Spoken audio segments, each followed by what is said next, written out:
Tech is a big part of our everyday lives, but what if the tech we use every day was never invented?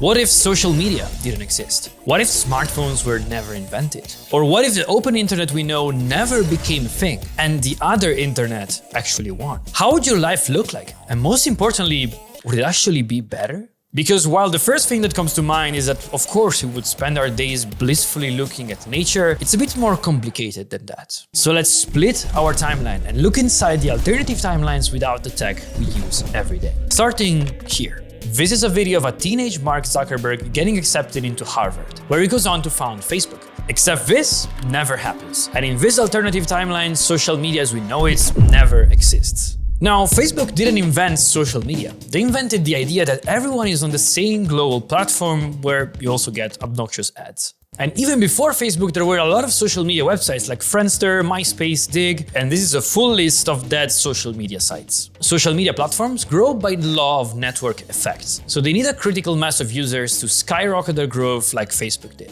And in this timeline, no platform was able to do that at a global scale. This means that here, there are multiple smaller platforms for multiple things. Music is discussed on MySpace. Forums evolved, but they're still relevant well into the 2020s. But these are nowhere near as large or influential as Meta is on our timeline today. And what about the doom-scrolling epidemic of short-form videos that has taken over every single app we use? Well, of course, without social media in this alternative timeline...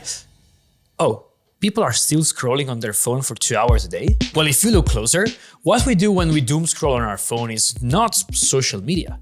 TikTok isn't social media, it's just, well, media. The people you see on TikTok are not your friends. Same thing with YouTube. And in this alternative timeline, we reached mostly the same results, but in a different way. You see, there are 3 ingredients for the doom scrolling epidemics to happen. You need the smartphone, which still exists, recommendation algorithms, which may not be as developed but still exist, and actual videos to show. And since a global social media platform never really developed, and users are not the ones generating the content, traditional media companies stepped in. Quibi, the app that launched in 2020 with Hollywood-grade productions for vertical content, is dead in our timeline, but is one of the top entertainment apps in the alternative timeline. But what's missing in this timeline that I'm quite sad about is global memes. Without social media, the weird shared culture that we have created around memes and internet nonsense in general that I love to send back and forth with my friends wouldn't exist.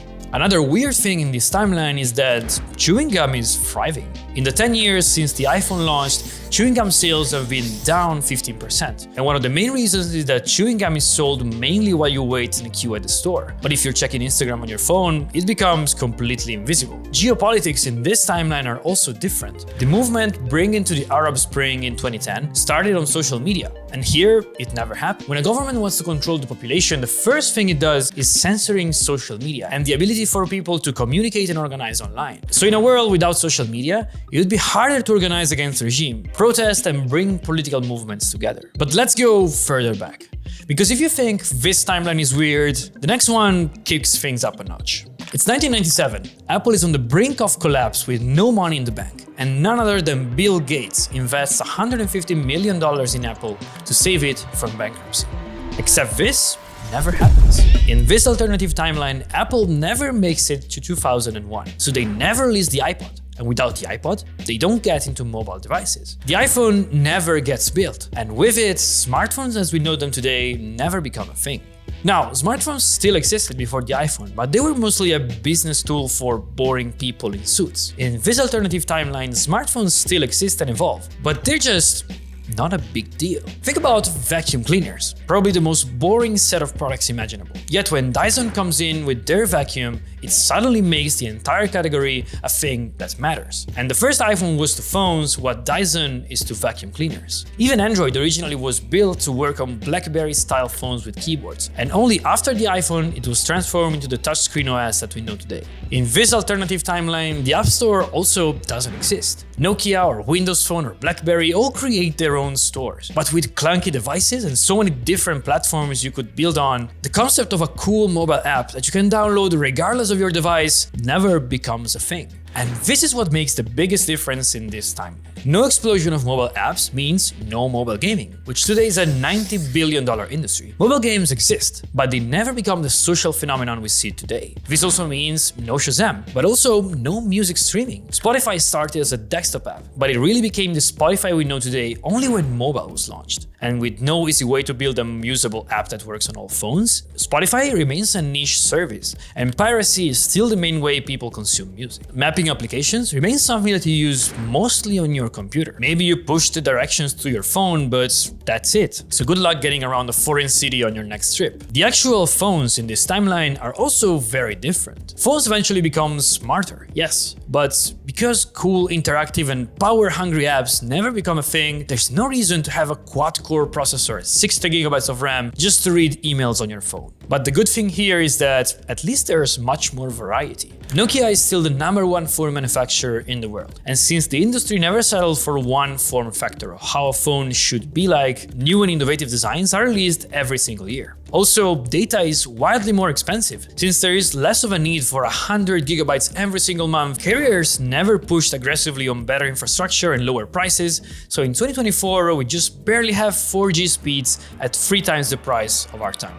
But overall, life without a smartphone is quite chill if you compare it to how the world would look like without the internet. But before we get to the timeline, something that we still have in our timeline is Akiflow, the sponsor of this video, because we do still have smartphones and the internet. And with that comes juggling multiple calendars, notes, emails to follow up on, and to-dos. So how can you make sense of all this? Well, Akiflow is the solution to keep your life organized in one place. Akiflow allows you to merge your calendar with tasks coming from all the apps you already use. So I can take a task or an email from the tools I already use and block some time for it in my calendar, like this, and voila! My day is planned. Akiflow is truly the final boss of all productivity apps, because you don't have to choose between one app or the other. Akiflow truly integrates with everything. You can try Akiflow today with the link in the description. And if you want to learn more, you can even book a one-on-one call with the Akiflow team. Again, link in the description. And now let's go back to our alternative timeline without the internet. Because the idea of linking together computers is a really good one. But there was a time where it wasn't clear that the open internet, the one we all use today and that anyone can access, would win. It's 1993, and this is an article from Time that explains the information superhighway, what at the time was an evolution of TV that was interactive, on demand, and actually very similar to what we have on our internet today in some sense. But eventually the open internet ended up winning. Anyone can connect to it with a browser, create websites, register domains, and create businesses on top of it. Except this never happens. In this alternative timeline, they do figure out that linking computers and digital devices is a good idea. But it's AT&T, the telephone company, that ends up building their own private information superhighway. Other big private companies do the same. It's just these bunch of networks owned by big corporations. Since these are private and tightly controlled, they never gain much popularity. And the internet, our open internet, doesn't exist. In our timeline, if you want to publish anything on the web, you can register a domain for $10 and off you go. Anyone can do this. Anyone can start a business online or share their thoughts. But in this alternative timeline, the only way to publish anything on the web is by creating your own information superhighway, spending millions of dollars. With no .com domains, also there's no .com bubble. Jeff Bezos remains working at his finance firm D.E. Shaw for his whole life. Elon Musk, along with his brother, are two very promising developers, and they get hired by AT&T to work on their information superhighway. Larry Page and Sergey Brin complete their Stanford PhDs and become professors there. And Google never exists. In this alternative timeline in the 90s, computers are still spreading. But Bill Gates' dream of a computer in every home never realizes. Businesses still need computers, but regular people don't really feel the need for an expensive calculator to put in their living room that doesn't do much. So they remain something for enthusiasts. Without the computer, later the phone, at the center of people's daily lives, all kinds of devices and consumer electronics can thrive. Technology keeps improving, of course. CDs give way to new small media cartridges that hold your music and movies, eventually up to 4K movies. You can buy these cartridges at the store, or you can rent them at Blockbuster. And only if you're really rich, you can connect to the information superhighway of Blockbuster and stream the movie to the Blockbuster TV box. In all of this, Japan, with their incredible hardware devices, is still the undisputed king of consumer technology, and Sony is the most valuable company in the world. Even music itself is different. Without the open internet, Post Malone and Juice WRLD never emerged from SoundCloud. SoundCloud. Justin Bieber never comes out of YouTube, and Arctic monkeys never come out of MySpace. In our internet, the saying goes, if something is free, you're paying for it with your data. In this alternative timeline, anything that in our internet you do for free, you simply, well, pay for it.